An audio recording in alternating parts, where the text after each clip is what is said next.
સમાજની અવગણનાનો મુદ્દો ઉઠ્યો હતો અને આ મુદ્દો મંત્રીમંડળ જ્યારે નવું બન્યું, વિસ્તરણ થયું એ વખતથી ચર્ચાઈ રહ્યો હતો અને હવે એ વાત વધારે ઉગ્ર બની છે। ભાજપ વિરુદ્ધ ગીર સોમનાથમાં નારાજગી જોવા મળી છે। સૌરાષ્ટ્ર કચ્છ સમસ્ત બ્રહ્મ સમાજનો આક્રોશ જોવા મળ્યો છે। નવા મંત્રીમંડળમાં એક પણ બ્રાહ્મણને સ્થાન ન આપતા બ્રહ્મ સમાજ નારાજ થયો છે।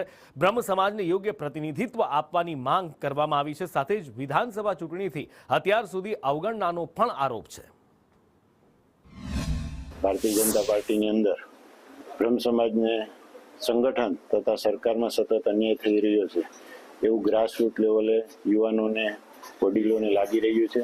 ત્યારે અમારી વિનંતી રજૂ કરવા માટે અમે લોકો આજે વેરાવળ ખાતે ગીર સોમનાથ ભારતીય જનતા પાર્ટીના પ્રમુખ ડોક્ટર સંજયભાઈને મળવા આવેલા હતા।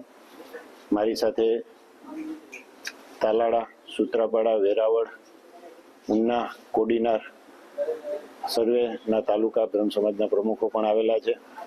અમે ફક્ત આજે આગેવાનોએ આવીને એક આવેદન જે રીતે ગુજરાતભરમાં નક્કી થયું હતું એ પ્રમાણે આવેદન આપવાનું નક્કી કરેલું હતું, એ પ્રમાણે આજે આવેદન આપેલું છે।